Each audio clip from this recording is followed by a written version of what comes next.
Tabitha and Brandon Robinson are suing their customers, Aaron and Sandra Lang, for property damage and loss of income. Court come to order. All rise. Have a seat, everyone. Case 2152, Robinson versus Lane. Thank you. You're welcome. How long have you been in the business of renting party equipment? We've been in the business about 2.5 years. And when you started the business by purchasing how many pieces of equipment? We purchased 3 used units. 3 used? Yes, obstacle courses, and we rented them out, and then we saved the money and then progressed renting them out and getting more. Now, the jumper that you rented to the defendants. Yes, ma'am. Was one that you bought used or one that you bought new? I bought it new. When? I bought it on 7/19/21. I have the receipt for it. I'd like to see it, please.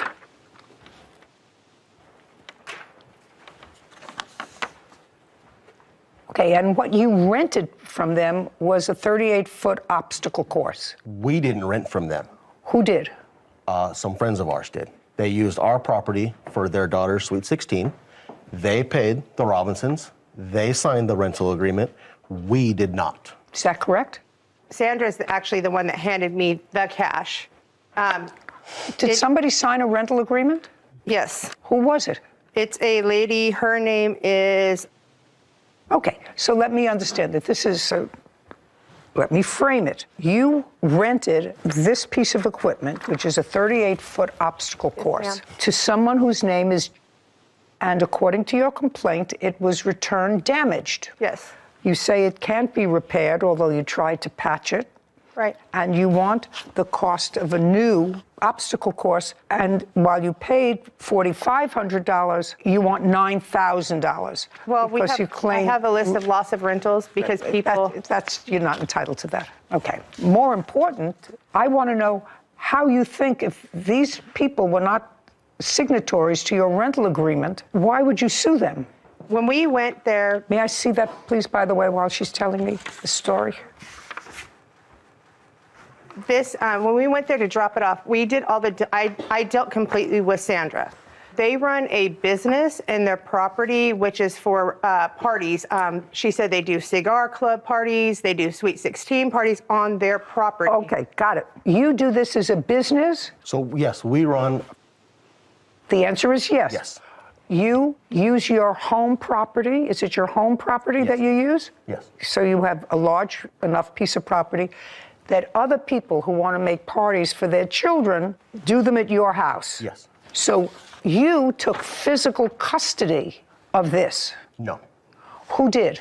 The renters, the people... No. It's physical custody, not legal custody. We're not talking about legal custody. You took physical custody and put it on your property. The people that signed the original rental agreement were on the property at the time that they dropped it off. I don't care. It was on your property. Yes, it was on our property. So that's a yes. Yes. So it was on your property, but used by somebody else, and they were just using your property. Yes.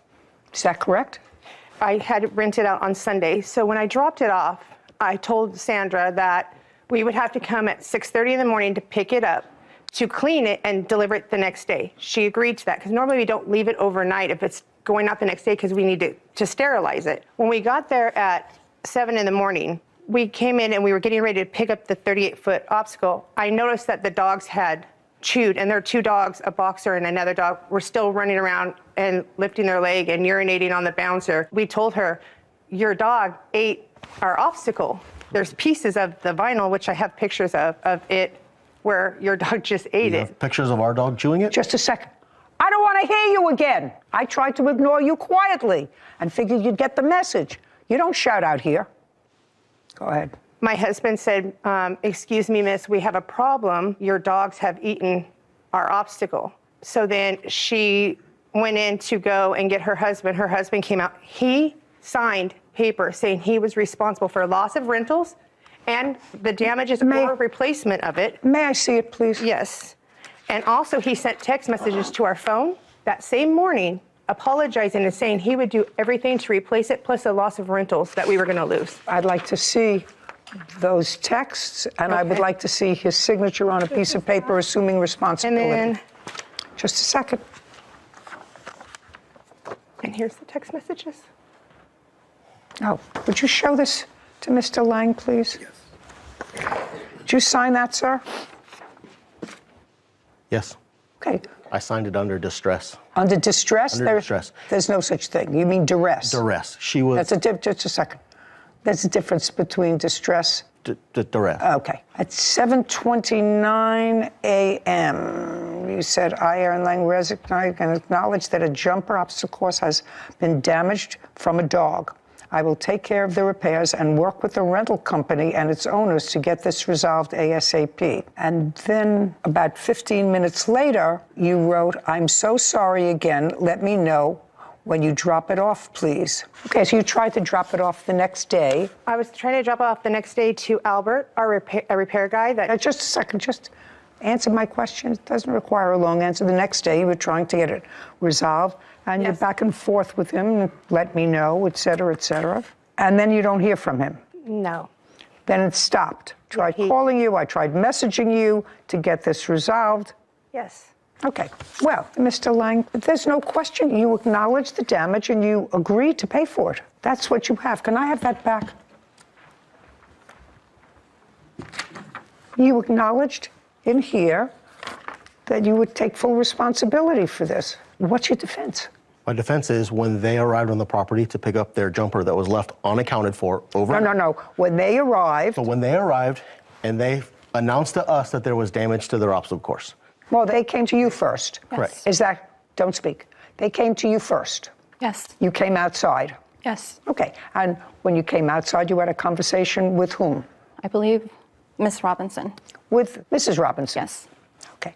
And what did you say to her and what did she say to you? She just went hysterically, like upset that the jumper was damaged, and that's when I went inside and Just a dropped my second. husband. What did she say? She just started crying, and she, Started to cry. yeah, she's like, your dog's damaged my obstacle course. Just a second. So she was crying. Yes. And did you have any issue when she said to you, your dog's damaged my obstacle course? Did you see what was bitten off from the obstacle course?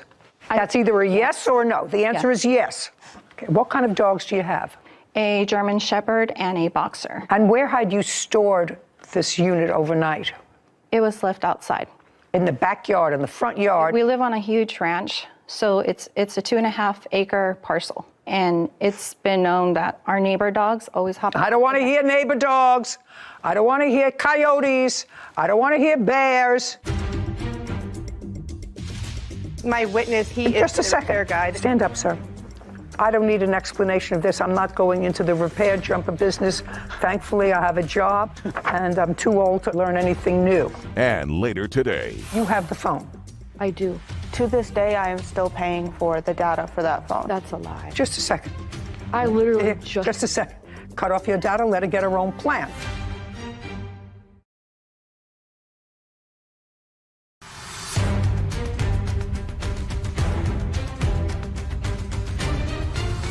Tabitha and Brandon Robinson claim their customers, Aaron and Sandra Lang, refused to pay the costs of repairs after damaging their jumper house. Okay, now I'm going to get back to you. So now your wife comes in to get you, and you went outside. Yes. And I go outside, who else is there? just my wife and I. So just the two of you? Just the two of us were home. And they were there? And they were there. Both picking up of their them? equipment. Yes. Okay. And their daughter. Okay, and? I go outside. Miss Robinson is completely hysterical, crying, Crying. just out of control in hysterics. Okay. Her husband's yelling, screaming, No, profanity. tell me. Oh, I want you to tell me exactly. No. I want you to tell me exactly. She's crying, and he starts yelling. Yes. Well, you came out and said what to them when you came out? And then I want to hear exactly what was said. I asked to see the damage, for them to show me what was going on, what had happened. They showed me the damage. We both took pictures. Again, No, you both took took, pictures. just a second. So he composed himself long enough to take pictures. Yes. And you were composed enough to take pictures. Yes, I was. Which you have. Yes. And then what happened? Throughout their screaming. No, I want you to tell me. Now you're I'm taking telling you. pictures. You're taking pictures, and Brandon is on the phone with their repair guy of some sort. okay, so he's on the phone. He's composed enough to be on the phone. Now, before he got on the phone with his repair guy, did you discuss with him your responsibility to take care of the damage? That's either yes or a no. Yes. Yes. So once you said, I'll take care of the damage, he got on the phone with his repair guy. Before I agreed to take care of the damages, before we discussed that, he was already on the phone. with the repair guy. Okay, and then he got off the phone, but you signed this the same day. So I want to know when in this conversation you signed it. You need something to lean on. Somebody has to give you a piece of paper.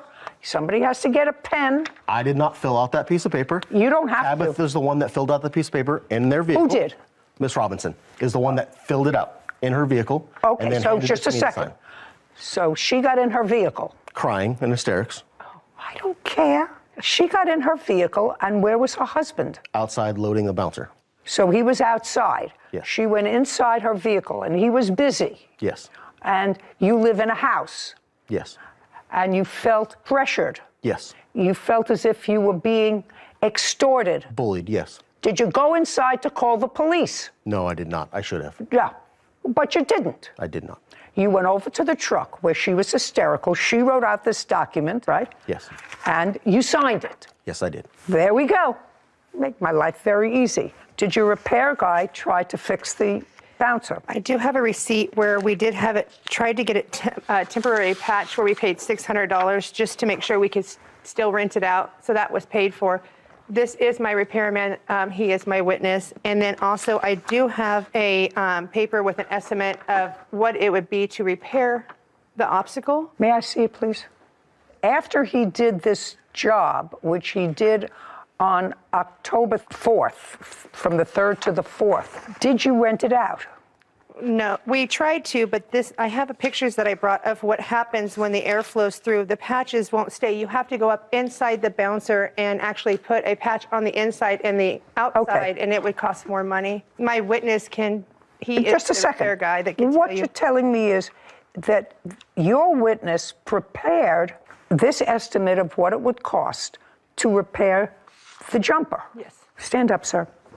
I don't need an explanation of this. I'm not going into the repair jumper business. Thankfully, I have a job, and I'm too old to learn anything new. Did you prepare this estimate to fix the jumper? Yes, ma'am. That is the full estimate to repair it properly. To do it any properly? location. Yes. Okay. The first one was a temporary repair. Listen, I got it. I'm a fast learner, and anybody who watches this program better learn to think fast too, because I have a lot of things to do today. So you prepare this. So for $2,500, in addition to the $600, did they pay you the $600? Yes.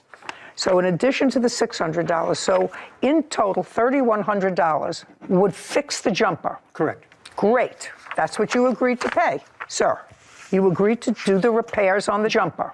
Now, you want a new jumper. You're not going to get a new jumper. You're not going to get damages for lost income. He's going to fix the jumper. How long is it going to take you? Roughly about 2 days. 2 to 2 days. Piece of cake. $3,100. Judgment for the plaintiff. We're done. This court is adjourned. I don't owe them anything. I didn't rent the bouncer I'm just happy that we're going to have our bouncer repaired. because they're money hungry. They're looking for a payday. The truth always comes out, and what's right is what's right.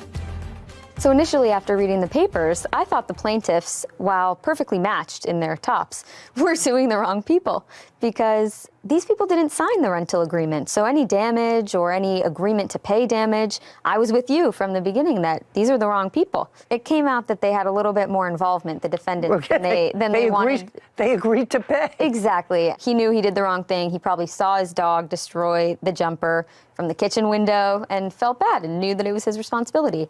I don't think that they deserve $9,000 for a brand new jumper, but they deserve to get it fixed and to keep making money off of it. Right. Case 2178, Glad versus Sawbird. All parties, please come forward. Serenity Glad is suing her ex-girlfriend, Jennifer Sauber, for unpaid loans. Ms. Glad, if my memory is correct, you are suing the defendant for a series of small loans that you claim she owes you for, and those loans were created, according to you, during a period of time that you and the defendant were either involved in a relationship and or engaged. Yes. How long do you know each other? We've known each other since May of 2021. And there came a time when the defendant came to live with you, or you went to live with the defendant? I moved to Colorado to live with her. And when was that? That was in May of 2022. When you moved in with her to Colorado, were you working? Not at the time, no. What kind of work did you do in Colorado? I was unemployed. How'd you support yourself? A friend of the family helped me out due to my disabilities. Who pays your rent? The friend of the family. Do you own a car? I did. Do you now? No. Are you working now? Not at the moment, no. Prior to that? I was out in Colorado. Working? Yes. For whom? It was a local coffee shop. Okay. Now you're living together, you are a couple at some point, you became engaged, and then something happened. What happened is probably irrelevant. What I want you to tell me is, from the point that you moved in, what loans do you claim you made to her? I had paid part of a vet bill. When was that? That was at the end of May. I have the invoices here. And what makes that a loan? Because at the time she didn't have money and she had agreed to pay me back when she had gotten a job. Did you agree to pay her back for this vet bill when you got a job? No, ma'am. The friend of the family was going to pay for it all, but she insisted on paying it. Tell me about that. So in the vet office, I was messaging the friend of the family, and he was willing to pay it in full. And she was like, no, I'm going to pay for it. You need to quit asking him for money. I was like, he is the person that supports me right now. We do not have the money, so he's going to help us. She said that she would pay for half of it, I believe it was. For half? For half. Okay. So it was like $100. How much was it? $170. Let's keep moving on. I've been paying my data on my phone, and she keeps turning it off. Just a second. I can't help you with that. I understand. You know, I'm not one of those, what do they call them, geniuses? Genius bar. Yeah, I'm not a genius person. Not with phones anyway.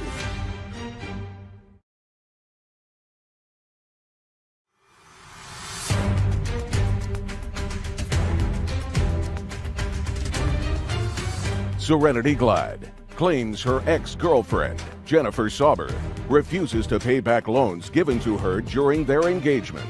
Now, what other loans do you think she owes you for? I had bought her tires for her car. When? That was on June 17th, I believe. Were you using the car? I was using the car. Okay. For how long were you using the car? About 2 months.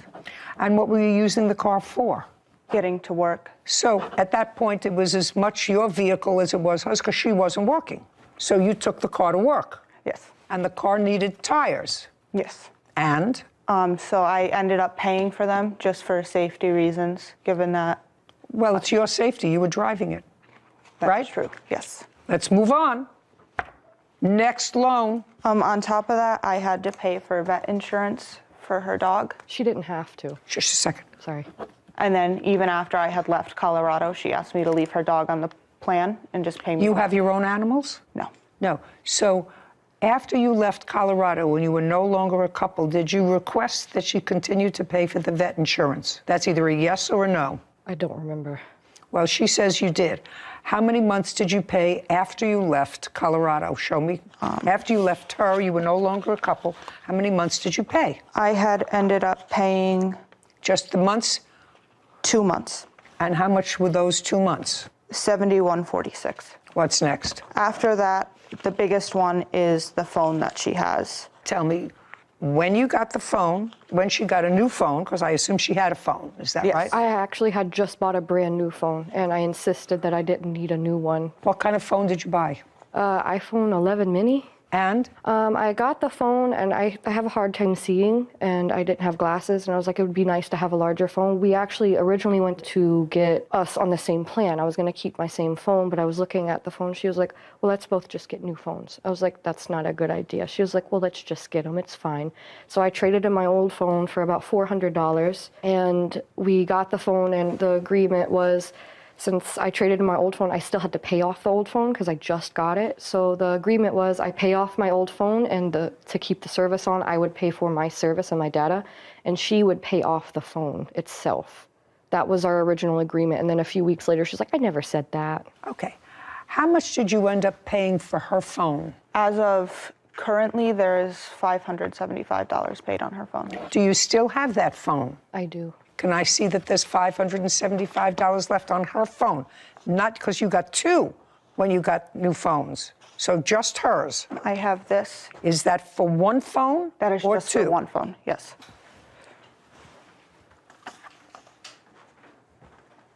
Okay, would you show this to the defendant, Kevin, please? And you have the phone, I do. and you're not paying for it. I'm paying for the service for what we Service, agreed I'm on. not talking about service. That receipt is for one phone. Yes. It says your phone was a little over $1,000. Yes. What was put down on the phone was almost $400. There was some payments made, and what's still owing on the phone is $514. That's what it says. Yes, ma'am. Okay, great. And you have the phone. I do. Great. So 7146 and 514 is 585. Anything else? To this day, I am still paying for the data for that phone. That's a lie. Just a second. I literally Just a second. Cut off your data, let her get her own plan. She'll go in, she'll get her own plan. Right now, what's due and owing on the phone is 514. Is that right? Yes. Okay. I've been paying my data on my phone and she keeps turning it off. Just a second. I suggest you get a new plan. You have your phone, get another I've plan. been trying to, but she keeps... I can't help you with that. I understand. You know, I'm not one of those, what do they call them, geniuses? Genius bar. Yeah, I'm not a genius person. Not with phones anyway. Okay, 7146 and 514. My math is almost correct. It's $585.46. That's what she owes you. Judgment for $400 the of that plaintiff. is We're from my finished. old phone. Judgment for the plaintiff. That's what she owes. Okay. That's what she owes on it. We're done. This court is adjourned. I'm okay with it. I do think it was a very fair hearing. I'm okay with it because I, just want things to be all right between us because she's still my best friend and I still love her. I mean, I feel the same way, I do love her. She's my best friend. Same exact thing. I just hope things smooth over. So I think naturally when you're engaged to be married to someone or when you're married or even in a very serious relationship for a year, you don't keep a laundry list of expenses. I took you to dinner this night for our anniversary, here's your half. We went on vacation, here's your half. So it makes it that much more important when you're in a serious relationship like that because in the eyes of the law, those things are sort of a wash in a relationship. So if you believe that something is really a loan, that you've both decided as partners, I know we're together, I know we do things together, that we both cover the expenses and pay for, but this $1,000 phone is outside the scope of that relationship. Let's just write something down so that we remember that although we're together, this was a loan. It makes it all that much more important because... And simple. And simple, because otherwise the law is going to look at your relationship first and determine, is it one of those wash dinners or is it something that was legitimate? So it would just make it a lot simpler and if things don't work out in the end, easier for you to get your money back. Laws is suing her niece, Janelle Laws, and her stepdaughter, Ari Scales, for the costs of a car. Court come to order. All rise. Have a seat, please. Hello, Judge. Case 2130, Laws versus Law, Scales. Thank you. You're welcome. Miss Laws, this young woman is your niece. Yes. And this young lady is the ward of your niece. Yes. You have guardianship over her. Is she related to you? No, she's related to my wife. Okay. But you have guardianship. We both do. How old are you? I'm 21. You had an automobile. Yes. It was an automobile that you allowed your niece to use, and it was at her house. Yes. That was in September of 2020. Her car was in the shop, whatever. Mm-hmm. Anyway, your niece went out of town for a while? Yes. Do you remember what date that was? October 17th of 2020. And prior to your going out of town, had Miss Scales ever driven the car? No. Had you ever given her permission to drive the car? No. Now, Miss Scales, there did come a time in October of 2020 that you took the car. Yes. Tell me how you managed to get a hold of the car. So the keys, we have a key hook in the front of our house, and I just used the keys there. Did you ask anyone? No. Tell me why. I had a scare that I was afraid to do by myself. What kind of scare? A pregnancy scare. Okay. So you took the car to go where? To who I was dating at the time. What time of the day did you take the car? Between the times of 4 and 6 p.m. And at what time did you have an accident with the car? I would say between 7 and 8 p.m. Had you already seen the boyfriend? No. Where were you between 7 and 8? Where were you Driving. going? Driving to who? To the boyfriend. Oh, so it takes a while to get there? Yes. How long? About an hour. In any event, you had an accident. Yes. The car was totaled. You had insurance? Yes. And had you told your niece that you had insurance on the car? Yes. Okay, because she says that you had told her you had insurance on the car and you had a loan on the car. There was a note. That's correct. So when she borrowed the car, she knew it was insured. Did you also tell her that you had the gap insurance? Yes. And what year, make, and model of car was it? A 2015 Mitsubishi Mirage. Did you buy it new or used? Brand new. And how long was the loan on the car? 6 or 7 years. I think it was 6. So by 2020, you had paid up most of the car. Yes. What was the balance left on the car? I'm not exactly sure the exact balance that was left on the car. Okay. How much did you pay for the car? I paid $17,000. That's what it was financed at, so that's not with the finance charges. Okay, so you paid $17,000. How much of a down payment did you put down? I didn't put any money down on it. So in 5 years between 2015 and 2017, you paid off about 80% of the car. Yes. What's the car worth now? Based on 75,000 miles in good condition, I'm seeing between 5,500 and 7,500. Okay. Now, after the accident, you put in a claim through your insurance. Yes. And your insurance covered how much? The insurance paid out $7,379. They wrote a check to the bank? Yes, ma'am. And can I see the paperwork on that, please? Yes, ma'am. Because what you're suing for now is another $8,496. Mm-hmm.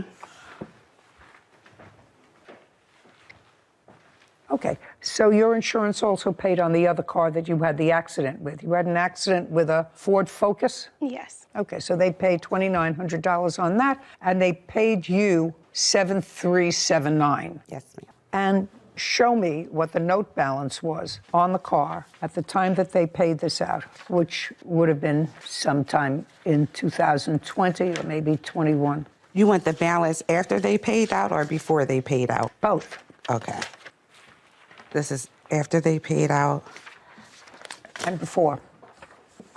I don't have a copy of what it was owed on before the accident. Oh, I need a whole payout because what your niece says is that they paid you the value of the car, which clearly it was the value of the car, because the value of the car, according to Sarah, is between $5,000 and $7,000. They paid you $7,379, which clearly covered a substantial part of your note. Mm-hmm. What the defendant is saying is that during COVID, for financial reasons, you had requested that the payments be put on hold. Right. And that you not make any payments on the car, and that the interest would continue to accrue. Right. And that's not her fault. You asked to have the payments put off, but you drove the car. You had the benefit of driving the car all during COVID. Right. And she shouldn't be penalized. The insurance company paid out what the car was worth. These additional charges are because you put off making the payments during COVID, and it also accrued that interest. That's your defense.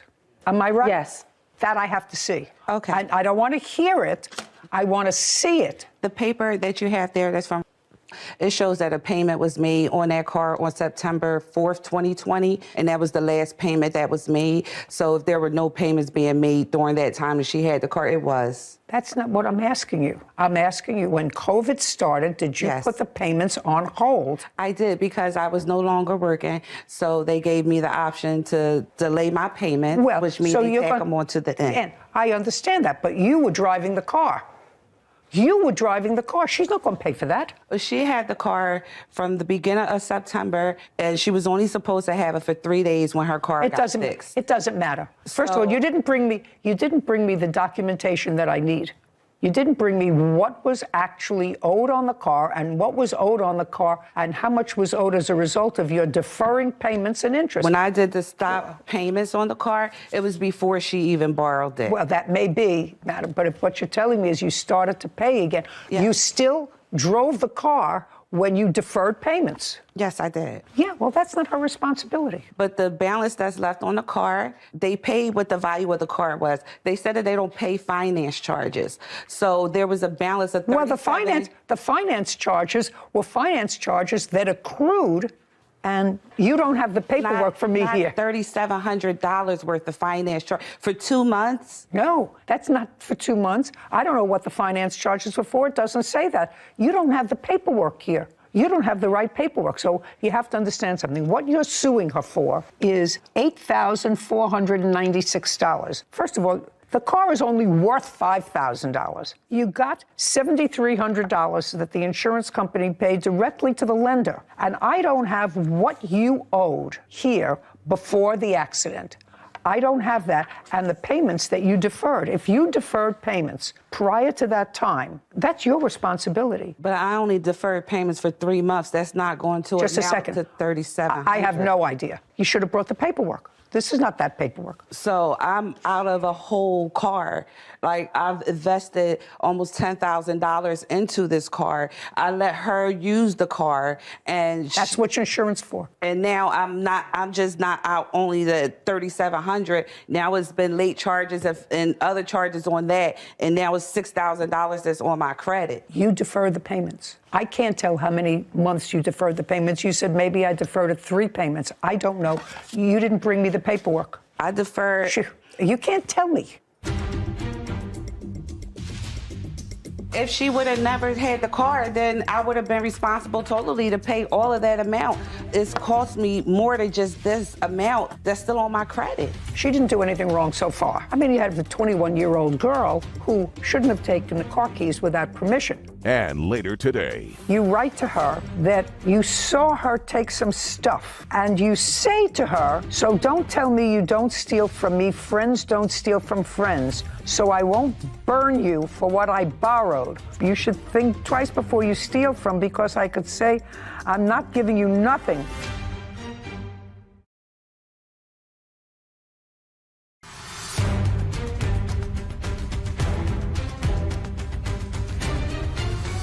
Jennifer Laws claims her niece, Janelle Laws, and her stepdaughter, Ari Scales, owe the balance on her car after Ari totaled it in an accident. She says you deferred the payments. That was the reason for these overages, which I can understand, because otherwise the insurance company, and if you had gap insurance, which you say you did, would have paid any gap between the loan. My gap insurance was only until a certain amount of time, and then after that, the gap insurance only pays a certain amount. I don't know any of that. What I need from you, you didn't bring. You brought only what was necessary to put forth your position.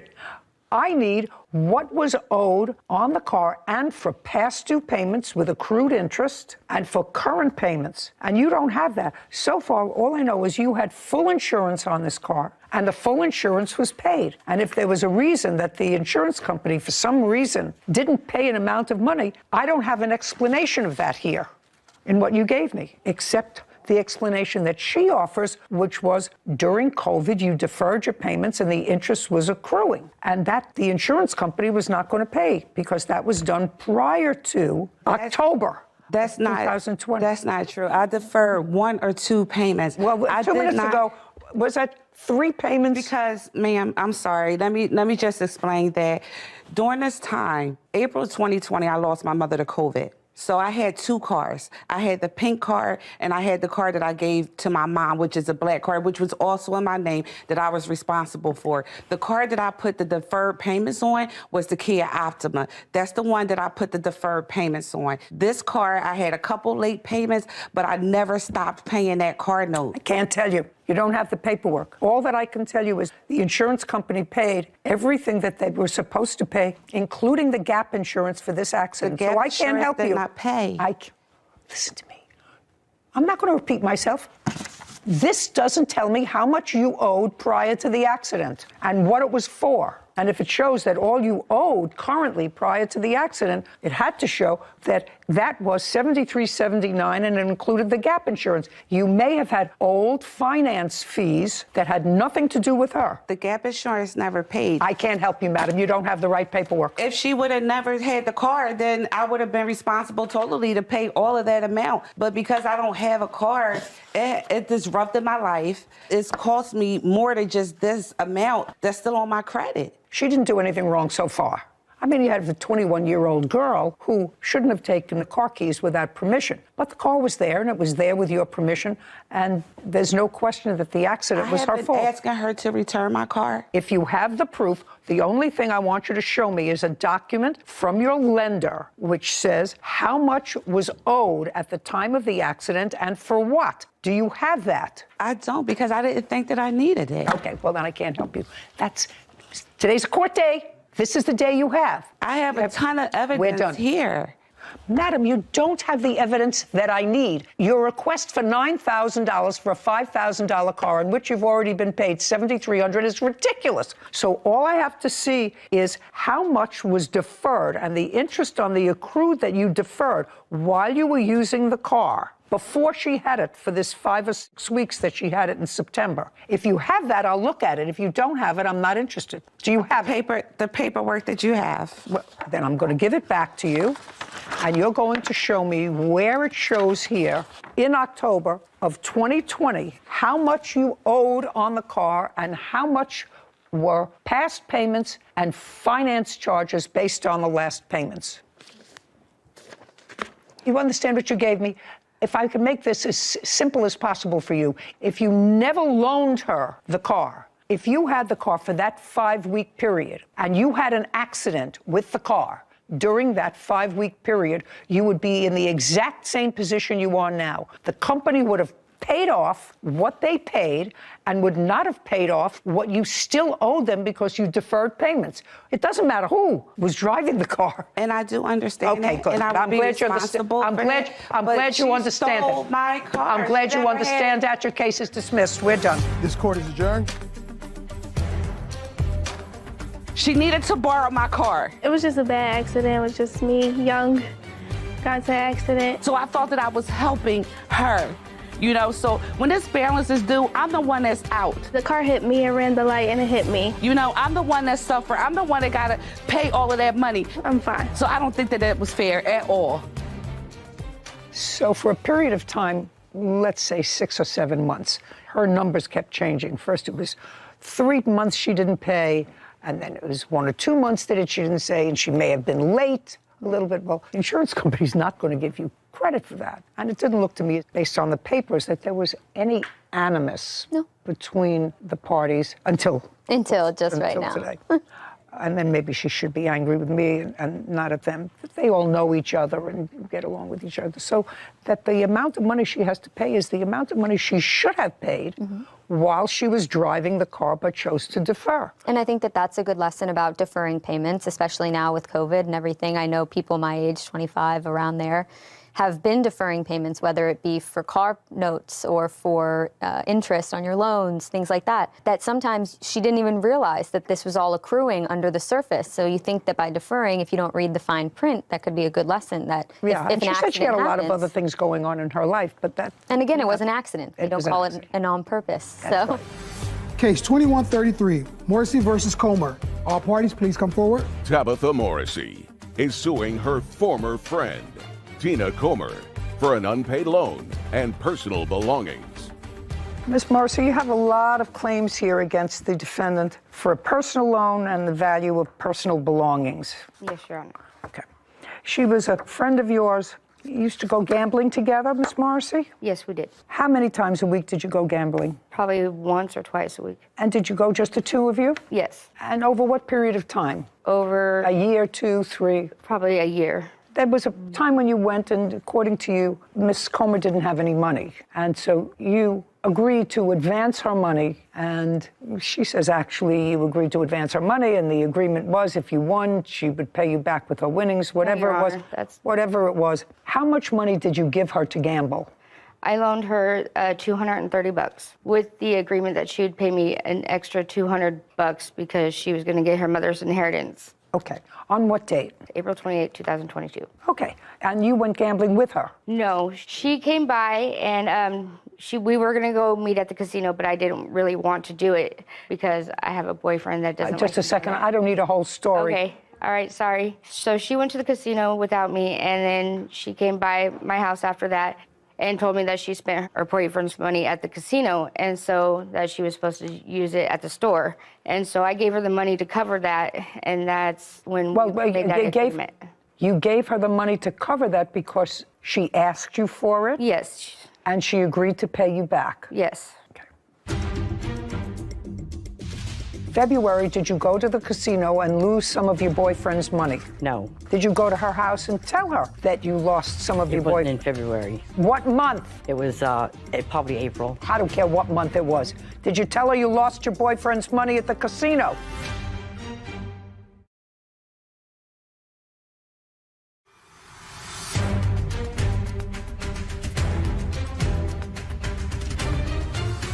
Tabitha Morrissey claims her former friend, Tina Comer, owes for an unpaid loan and personal belongings.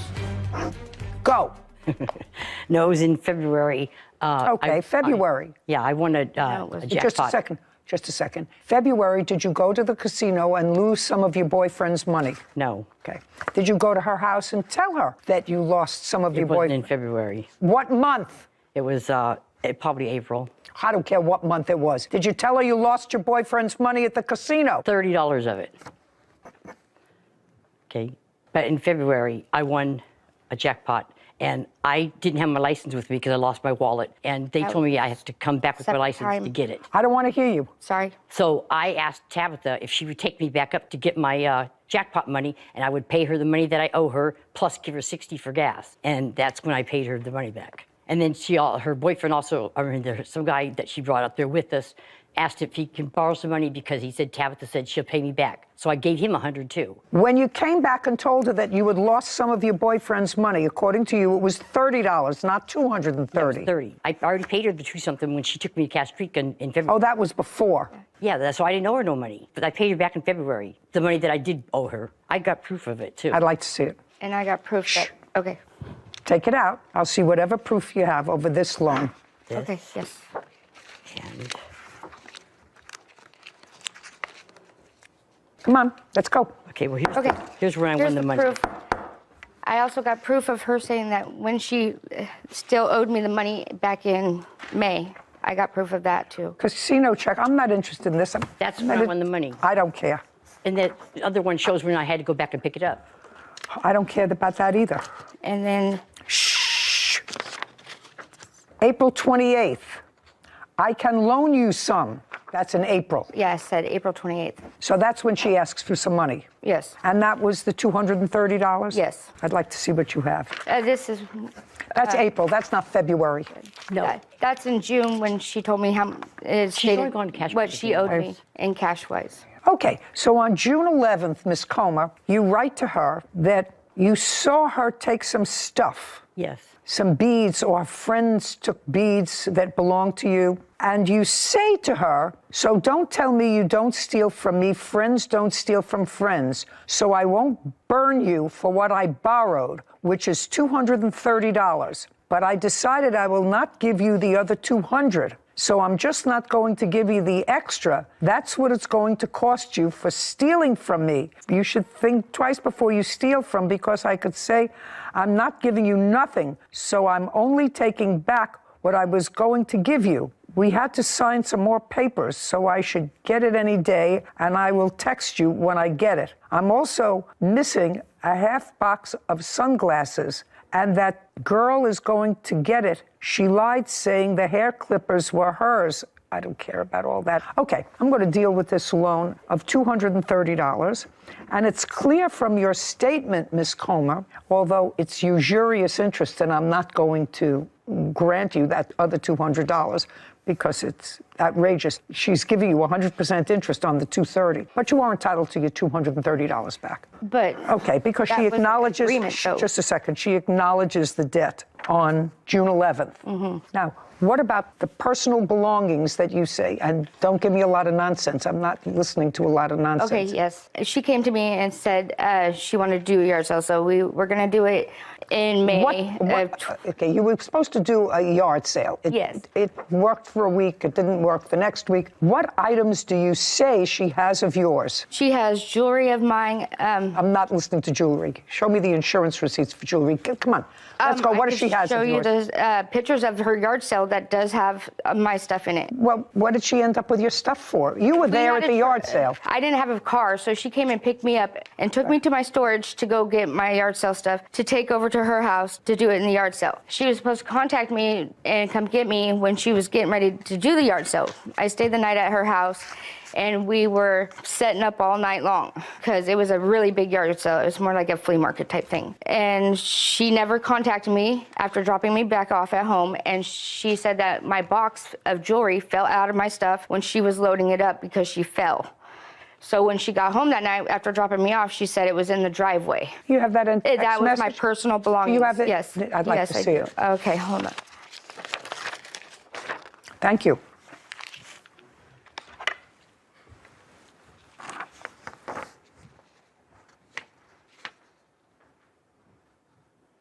So this looks like a lot of cheap plastic crystals. No, my wedding ring was in that box. I had my box of jewelry with me to go through when I stayed the night at her house, and I was taking out the other jewelry, and the box that was coming with me home, she was loading it up, and she said it fell out of her car. So I don't see how it fell out, but she said it did. So when she got there that night, she said she'd seen it in her driveway. So, I mean, that had my wedding ring in it. And I was in the middle of getting the divorce, but it still means something to me. $230. Judgment for the plaintiff. We're done here. Thank you. This court is adjourned. Everything she said was a lie about the money, about all her stuff. Everything was a lie. Because she just doesn't want to pay me my money. She just wants to get money out of me. Because I won 2 jackpots and I got my mother's inheritance. It hurts very much. She's done. I don't even care to see her. That was really very simple when you discarded this garage sale and crystal beads listed as some of the items in the text message that were their boyfriends. Tweezers. When you got rid of that, it was actually pretty simple. Cash loan, $230. Cash loan, $230 that she acknowledged in June. So, relatively easy. Yeah. Some easy. Some not. Some not. Erica Martinez is suing her cousin, Tina Archuleta, and her wife, Felicia Archuleta, for the balance of an RV and an assault. Court come to order. All rise. Have a seat, please. Case 2096, Martinez versus Archuleta. Thank you. You're welcome. Well, each of you was suing each other for the hefty sum of $10,000. Ms. Martinez, you say you were like a cousin to one of these defendants. Which one? Tina. That would be you. That'd be me. And your name is? Felicia Archuleta. You live together? Yes. Are you married? Yes. It is your claim that Tina purchased from you an old RV for $1,000, that she currently has possession of the RV, that she has not paid for the RV, and that when you went to their home to collect the money for the RV, that one of them assaulted you. Both of them. The defendants say that the original purchase price, which was $1,000, was reduced because the RV was not running. They paid you the $200. Did you give her the $200? I did. You did, and that was the day that you took the RV. No. When? That wasn't the day that I took it. So what happened? No. You took the RV. When did you give her the $200? This was after I already had it. Did you ever get $200 from the defendants? No, I didn't. I received $160 from Tina. Okay, so let's get back to the RV. How long did you have the RV? And it was just sitting on your property, is that right? Right. How long have you had it? I've had the RV for about 6 years. What did you do with it? Did you travel with it? I lived in it for about 2 months, and then I parked it. And so it was running? Yes. But at the time you wanted to get rid of it, it wasn't running? No. Did you know what was wrong with it? Yes, the fuel pump was going bad in it, so we had to replace that. But it didn't start. They had to have it towed. Right. Tina towed it. Right. Back to their property. Yes, they did. Okay, so when they took it, The agreement was that they were to pay you how much? $1,000. And you acknowledged that you were supposed to pay $1,000. Yes. Did you get the title at that time? Not at that time. You did not? No. Is that correct? At the time that they took the RV and had it towed, they gave you no money? They gave me no money. Subsequently, they gave you $160. Correct. According to you. And tell me under what circumstances they gave you the $160. Tina did. I went over to their house and they gave me the money in hand. Okay. And what did you give them? Well, they had the RV given, the title given to them the day that they took the RV. And then $160. Mm-hmm. Did she ever give you any other money? No. Now, when did you go over, according to you, to the property to get the rest of the money? And tell me what happened. What date? It was August 27th in the evening. I called Tina and told her I was on my way. I went over to her property and You drove? I drove my car to her property. And Felicia was outside loading the car. That's Felicia. Correct. That's you. And so I asked her, where is Tina? She says she is inside. I said, well, can you call her? So she called Tina on her phone. So Tina came out and she comes up to me and says, what's up? And I said, I'm here to get my money. And Tina tells me, no, you're not getting nothing. I told you you're going to get it when I have it. I said, no, that is not the deal. I want all my money or I'm taking the RV. Now, I have text messages that show that about the RV, about her saying, well, if it's going to be such a problem, you come and pick up the RV and your title. You know, I'm coming to have it picked up tonight. You need to make sure that, you know, not to touch it. And I'm going Who to was living in the RV at the time? I had my friends in there that would help me try to get it started. So friends of yours were living in the RV. Okay. And she told Go me. ahead. Okay, and so I told her that I was going to throw them out because she has not paid me for my RV. And then in the text, she also replies that, well, if I wanted to be grimy, I got the title and I could go ahead and keep it. And I do have proof of that. I would like to see those texts. Here's the proof. Here you go. There's some more. Those ones. Well, you acknowledge in the text back and forth that you owe her $800. Yeah, I never said I didn't. The thing is, okay. Can I tell you one thing? All I'm asking is you acknowledge that you owe her $800. Mm-hmm. Okay. I told Tina I'm done with it all. I'm going to make sure that I have someone pick up the RV tonight. And she got upset, screamed, no, you're not. It's a done deal. No, it's not. And I said, I'm getting my RV tonight. Later. You chose not to do this shower? Well, it's not that I didn't choose not to do it. It's she went to Twitter and threatened to beat butt. And I'm not doing business if you want to fight me.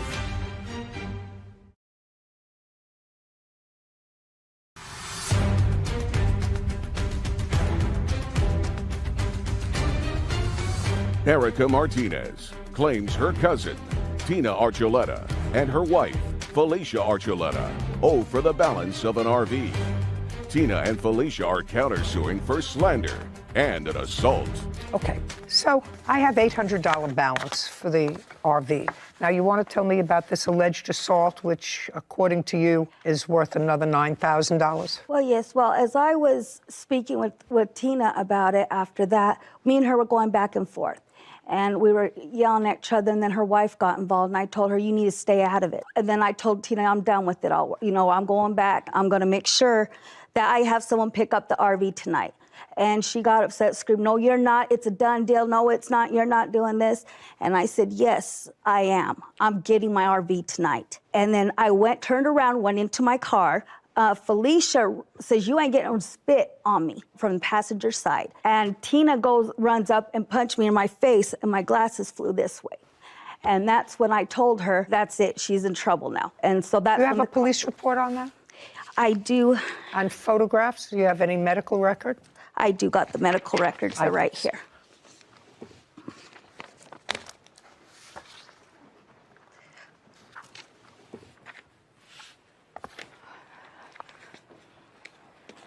Okay, this is standard fare. It doesn't give me... It shows that I did go to the doctor's 2 days after because I was having migraines. And I was showing that. That's why I'm not understanding it, because it doesn't make sense. Okay. Do you have photographs of your alleged injury to your face? No, I have the police reports, but it takes 15 days for them to Just know a second. All I'm asking you is, you don't have medical records of the day of this injury. You had a headache. 2 days later, you went to the hospital. So this is useless to me. You don't have photos of your injury, and you don't have a police report. Is that what you're telling me? I do have the police number for it, but I don't have the report on me, no. No, okay. So far, they owe you $800. Now you have a counterclaim because you acknowledge you owed her $800. You have a counterclaim for harassment, slander, and assault. Who are you alleging the plaintiff assaulted? Who are you? No. Who are you alleging the plaintiff assaulted? That would be you. That's Felicia. How did the plaintiff assault you? She ran me over. She tried to run her over. Tried to run me over. Well, there's a difference between running you over and trying to run you over. Did she run you over, or did she attempt to run you over? She attempted to run me over. Okay. So that at best would be an attempted assault. Yes. So you suffered no injuries? No. Okay. Do you have any police report? I do, Your Honor. Indicating that you told the police on that date that she attempted to run you over? This is the one where it says where she tried to run my wife over. Okay, I'd like to see it, please. This is the original. No, I don't. That's all I want.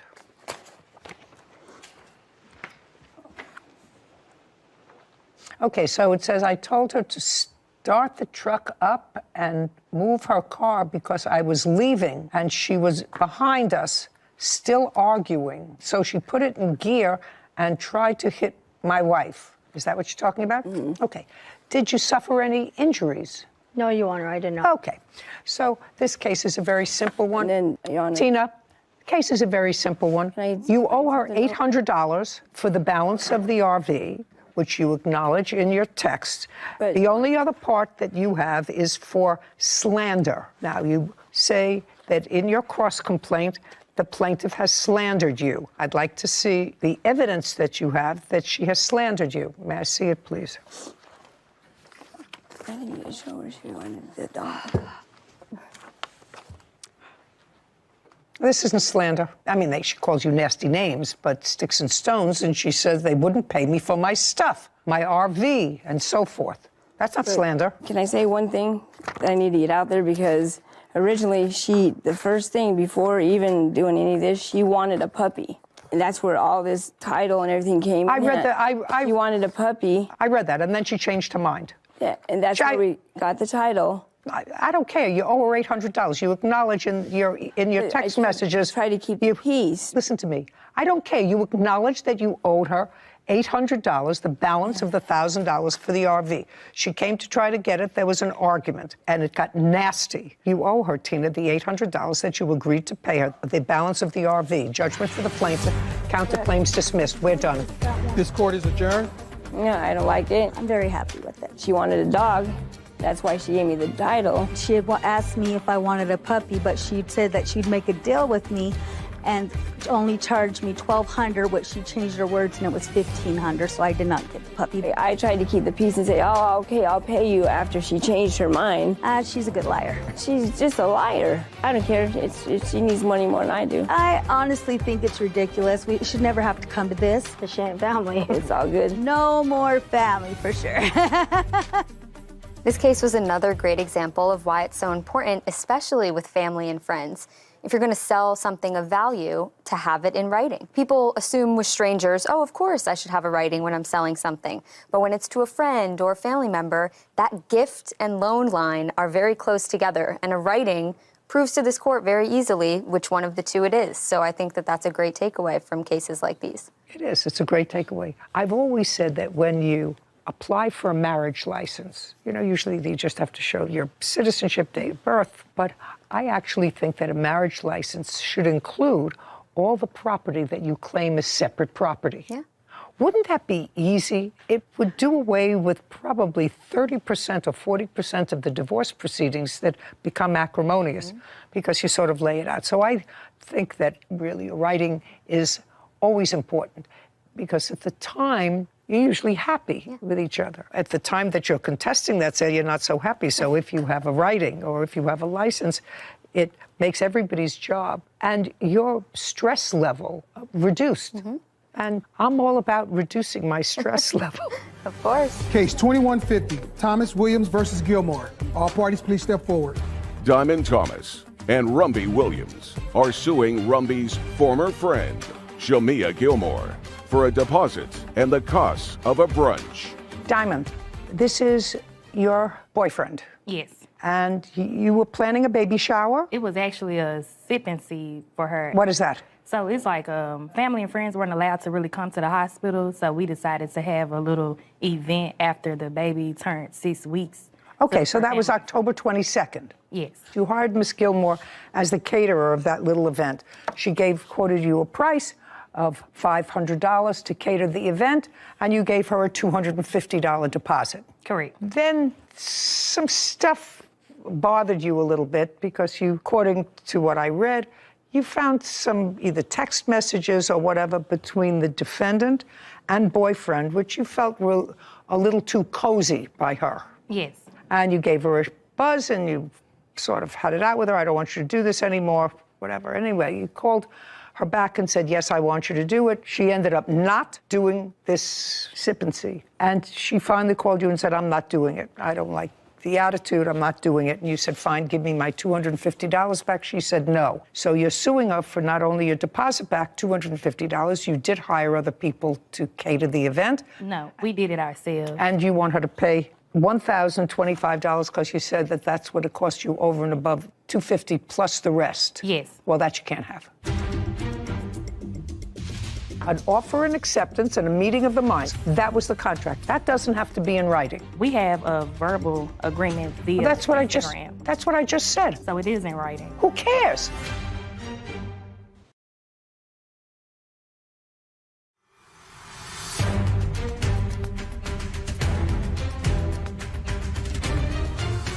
Diamond Thomas and Rumby Williams claim Rumby's former friend, Shamia Gilmore, owed for a deposit and the costs of a brunch. Okay, you're going to tell me you chose not to do this shower? You chose not to do it? Well, it's not that I didn't choose not to do it. It's she went to Twitter and threatened to beat butt, and I'm not doing business if you want to fight me. Okay. It doesn't make sense. Okay, well, I don't blame you. If she went to Twitter and said something nasty about you, then I wouldn't do her baby shower, sip and whatever they call it. I wouldn't do it either. Then you have to give her back her $250. And I bought items for the brunch already. I offered the mimosa bar back and I offered $125 back. She wants the whole thing. If I already spent money out my pocket, there's no way you think I'm finna give you a whole $250. That doesn't make sense. Well, just a second. Okay. Let me see what she wrote about you on Twitter. And also, Judge. Shh. So what you're saying is you actually made a purchase. Yes, ma'am. Okay, you have proof of that purchase that you made? I have the mimosa bar. I don't have it with me, but I didn't print anything off. I don't still even have know the what that mimosa is. bar. What is a mimosa bar? So it's where you put the mimosa glasses on it's a grass wall, but it has where you hang the cups up at on the wall with the mimosa glass, like the champagne flutes that you put on the wall. And then it has. Have you used that before? No, well, I bought one before, but I still have it brand new. Just a second. Have you used it before? You're a caterer. Yes, ma'am. How many times? Quite a few. How many? 2 hands, maybe 7 or 8 times. Okay. And you buy a new one each time you use it? Yes, ma'am. I let them keep it. Just a second. You let them keep it. Well, now you can keep this one and use it next time. Okay. And I would like to say something about the $950 that she owes us. We gave her a deposit of $250, and she is claiming that we had made anything threatening towards her. No, just a second. And she canceled on us. And so I feel that we didn't have enough ample time to be able to find another caterer to do our event. Well, that's too bad. Can I ask why? Absolutely, because you're entitled to your money back, but your contract was for her to do a party, which she ended up not doing. Can we see the contract? Because I don't. No, you haven't. We don't have the contract. Yeah, and yes, you do. You had an agreement. She was going to do an event for you on October 22nd. You agreed for her to do the event for you on October 22nd, and you gave her a $250 deposit. That's a contract. It's an oral contract. You had an offer, you had an acceptance. That's a contract. An offer and acceptance and a meeting of the minds. She was going to do the event for $500. You paid her $250. That was the contract. That doesn't have to be in writing. We have a verbal agreement via That's what Instagram. That's what I just said. So it is in writing. Who cares? Well, it was the point that how are we supposed to be compensated for everything that we had to do after she canceled us? Well, you have to grow up. You have a baby. Yes. Right? Yes. Is this your only baby? Yes. Great, you have a baby. You have to grow up. I grew up so much, the old me would have beat out one of you. What is that? I'm not sure. Would you show this to the plaintiff? I'm just curious. She's going to give you back your $250 anyway. She chose not to do the event. What? I don't know what that is. I'm showing it to you. She gave me to show me something that you wrote. You want me to read this? No, or I'm you just want me to asking. tell you what it is? No, I'm just asking you if you were the author of that. Yes. And did you write it about? It was just a general statement. It wasn't about anybody in particular. That's why I didn't give that back. Direct it. The name. Very, very easy. Your baby nice? You happy with your baby? Yes. Very good. You have nothing to do with her anymore? No. Good. You have a mimosa wall? Use it for another event. Judgment for the plaintiff in the amount of $250. We're done here. Thank you very much. This court is adjourned. I don't agree with the judge's decision. I'm satisfied with the $250 and knowing that Shamia was wrong to keep our deposit after she canceled on us. It's just a lot of mess. I won't do business with them ever again. It is what it is. If she felt some type of way, that's on her. I'm gonna keep on doing what I'm doing. We just won't ever do business with her again because she is very unprofessional, just like the tweet said. Do you know it's an exciting day when at my age you learn something new? We learn a lot of new things here. Learn a lot of new things here. So I've just about mastered the engagement party, the wedding, bar mitzvahs, bat mitzvahs, quinceañeras, christenings, baptisms, baby showers, if I haven't mentioned that, anniversary parties. But this is the first time I ever heard that expression, a sip and see. Yeah, I think it's a new thing. I think COVID probably played a role in it, about people not wanting to have big parties or interact with large numbers of people, especially before giving birth with all the hospital requirements. So I like the idea. I've only been to one or two, but the idea is you wait for your child to be about 6 weeks old, so they've been vaccinated, and they're not vaccinated when you're 6 Well, the first round of baby shots, and then they're able to see family and have a baby shower where the baby is included. So I'll add it to my list of. I'll see if I could find one for you to. Is suing her ex-boyfriend, Andrew Talon, for the cost of a car he wrecked during an accident. Court come to order. All rise. Have a seat, please. Hello, Judge. Case 2163, Raquel versus Talon. Thank you. You're welcome. Ms. Rocco, this is basically what the case is about. You and the defendant were in a relationship. You have one child together. And it is your claim that some 3 years ago, he took your car with your permission. You were living together at the time. He took your car and had an accident. Correct, yes. And that was 3 years ago. And you want him to pay $5,000 on a car that Sarah has already checked, which is worth... Between $1,400 and $3,000. Which is worth a quarter of that. Do you understand? Correct, yeah. Yeah, okay. So I want you to forget about $5,000. So if he's responsible for anything for the car, he's responsible for what its value is, which is about $1,400. How long had you been living together when he borrowed the car? About a year. Okay. And was your child born during that time? Yes. What month and year was the child born? August 2018. When was the first time that you asked Mr. Talon for money for this car that had been in an accident? After he was released from jail, he got arrested from a previous warrant at the scene of the accident, directly from the hospital. So when he was released from jail. What was the date of the accident? April 30th, 2019. And how long were you held in jail, sir? I believe June 11th or so, roughly almost 6 weeks. What was the warrant for? Domestic battery. Against whom? Against Eve. Against her? Against Eve. Yes, against her. Well, you were living together. Did you file another complaint after the accident? No, I didn't. There was a warrant from the initial complaint. And what year was that? That was around November of 2018. But you remained living together and you had a child together. Why didn't you just withdraw that case? I did withdraw it. I didn't realize that a warrant had been released until it was acted upon. Well, when he was arrested and he was held in jail, he contacted you, correct? Yes. Of course he did, because he said, what's going on? We're living together. We have a child. What's this warrant for domestic battery? It just took time for me to get it dismissed. No. What I'm asking you is, he contacted you. Yes. And when he was released in June of 2019, where did he go to live? He came back. For what period of time?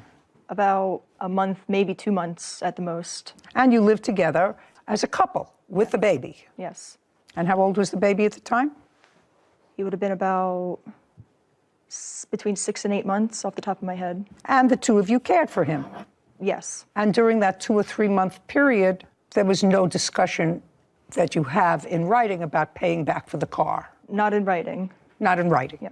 Now, what happened after the 2 months? He began exhibiting behaviors that were the behaviors of somebody who was using drugs. Again, he was clean for a long period of time, and his attitude changed, his behaviors changed, and I decided that it was time for him to go back to his mother's house. And he did?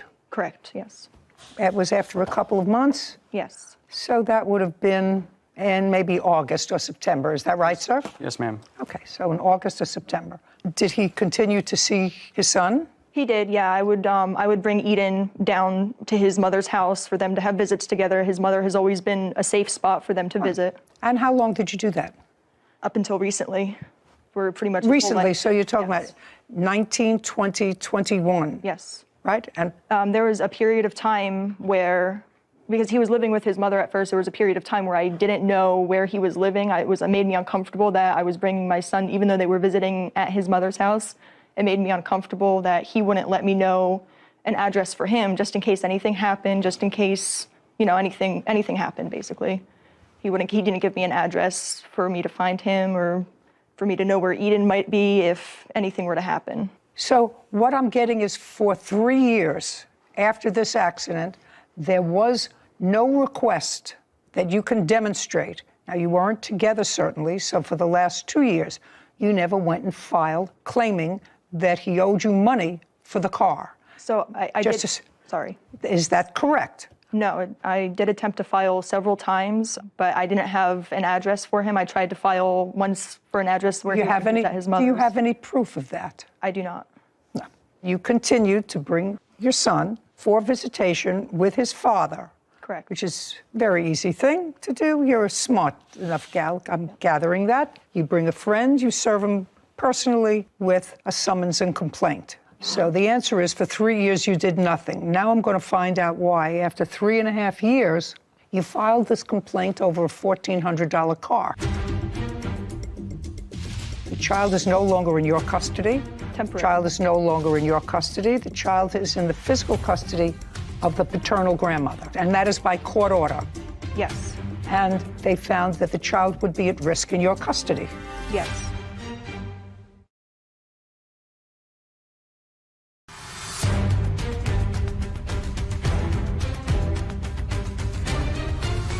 Eve Rockhill claims her ex-boyfriend, Andrew Talon, owes for totaling her car. Andrew is countersuing for emotional distress and attorney fees after Eve took their son. Okay. You bring a friend, you serve him personally with a summons and complaint. So the answer is, for 3 years you did nothing. Now I'm going to find out why. After 3.5 years, you filed this complaint over a $1,400 car. Now, Mr. Talon says in his cross-complaint that there came a time when you left the state, the jurisdiction, that was the child's home state. Yes. And when did you leave the jurisdiction? That was in September of 2021.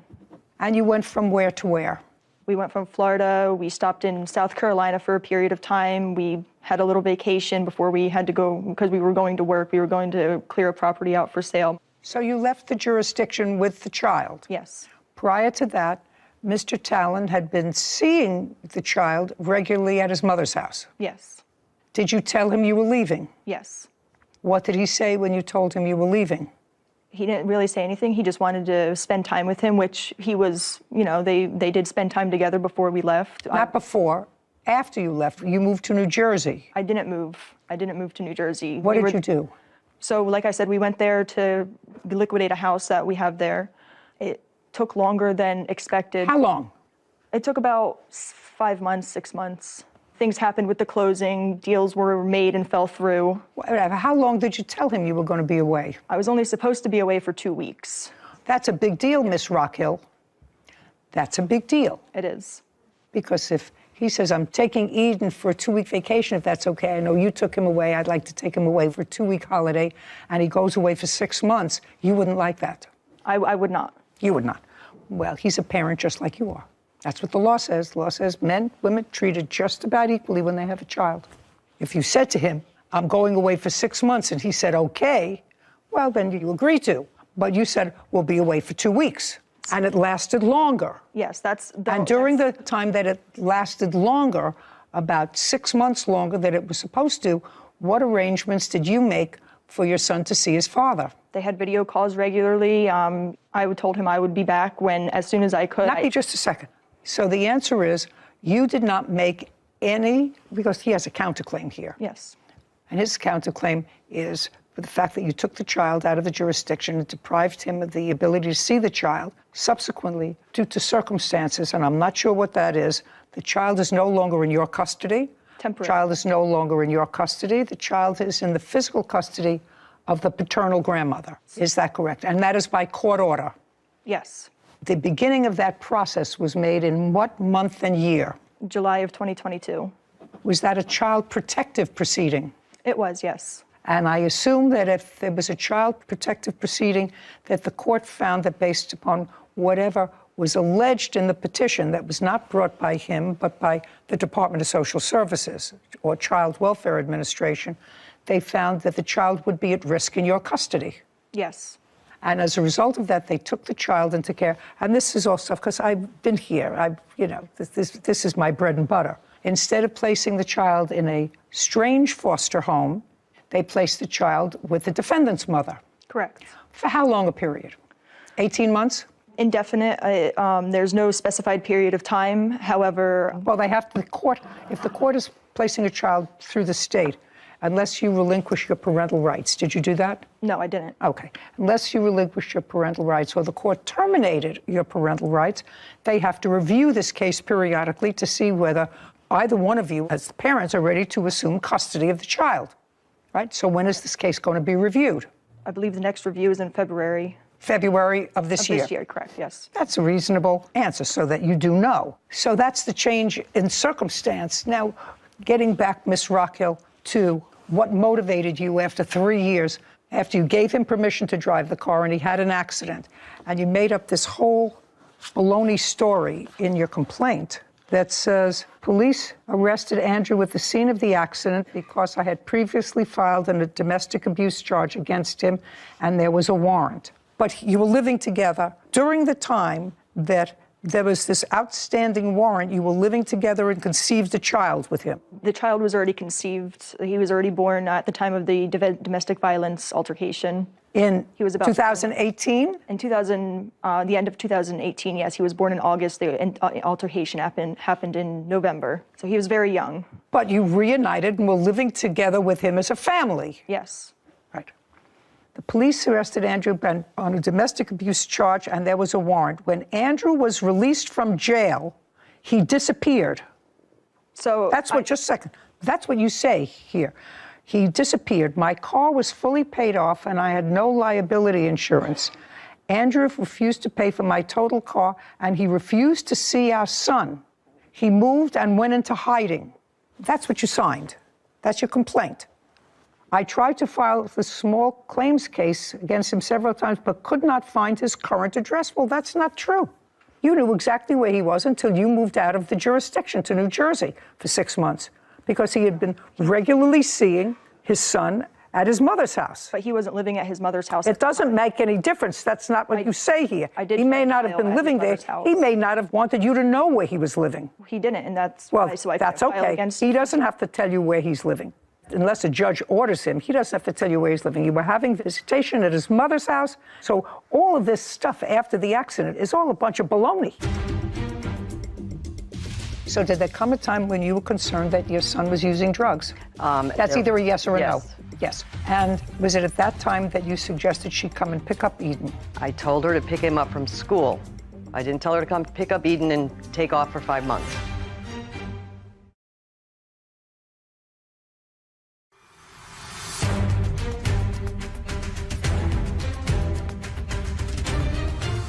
Eve Rockhill has accused her ex-boyfriend, Andrew Talon, of totaling her car.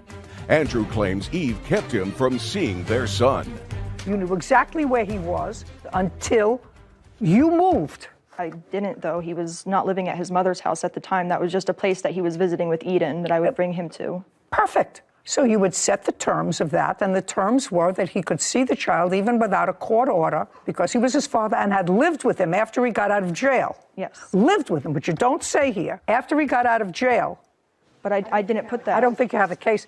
He drove the car with your permission. You were living together as a couple. You have a child together. Your case is dismissed. Now, I want you to tell me, sir, you have a counterclaim for her kidnapping your son. She left the jurisdiction. You called Child Protective Services. Yes, ma'am. Tell me when you called Child Protective Services, because that's the reason that this lawsuit came about. The last time I saw him before she left to stay with him was September 19th. Me and my family, we went to SeaWorld, and she was supposed to meet me. She said when we dropped off that she was going to meet me in Tampa. And when I called her, she said that she was in Jacksonville. She lives in Ocala, so she was still 2 hours northeast of where she lived, and she wasn't in Tampa. So I just decided to take him home rather than argue. I took him home, and the house was just disgusting. Beer cans filled up in the trash cans. The living conditions were troubling. Was there a neglect proceeding? For this? The baby. I had an interview with the caseworker or the investigator initially. Were you there in court when your mother was granted? Yes? Yes, ma'am. Was Miss Rockhill? Yes, she was there too. You see your son regularly? Yes, ma'am. So the period of time when you did not see him was a 6-month period, is that right? That was the second time. Yeah, it happened the year prior. She did it before too, where she removed him from school. Since I moved home in 2019, we've shared custody periodically until she decides that she wants to take him and not allow me to see him or for whatever. I think it's a control thing. And this was the second time. My counterclaim is for the second time. How long was the first time? Roughly the same time, 5 months, 6 months. Where did you go the first time? I didn't go anywhere. I actually received a text from his mother, Angel, to come pick up Eden. Andrew was using drugs again, and come pick up Eden would be easiest to do it while he was at school to avoid potentially traumatizing Eden. Did you send that email? I did not send her an email, no.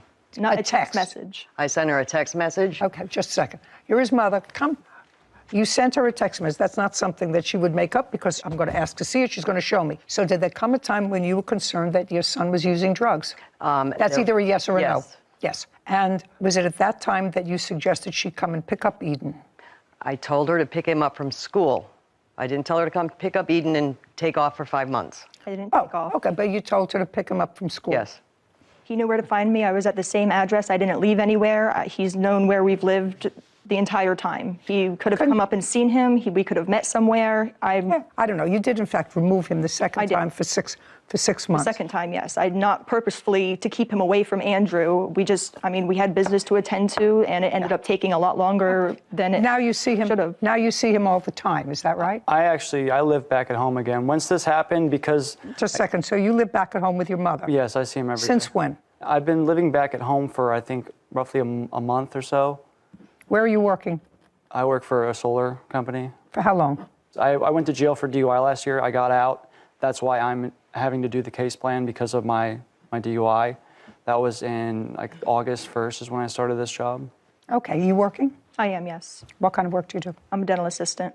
Did you have a trial in the family court? Not yet. We're still awaiting adjudication. A full custody? Yes. But the child is with you under the auspices of Child Protective Services? Yes, her trial is the 13th of February. For the neglect case? Yes. Is that correct? You have a lawyer there? Yes, I do. Okay, good. Your case against the respondent for the damage to the car 3 years ago is dismissed. Likewise is your action against her for attorney's fees, the custody. Are you appearing in that custody case? I'm almost complete with my case plan. I will be there for that. Yes, ma'am. Good. So I suggest we not say anything nasty about each other, yes, ma'am. Because there is always that strong probability that you're going to have to co-parent this child. It's never been a problem in the past. Good, very good. Case is dismissed. We're done. Thank you. This court is adjourned. I don't want to be a part of his life. I want him to have a part of his child's life, as I always have and have always done my best to make sure that he has. I couldn't tell you.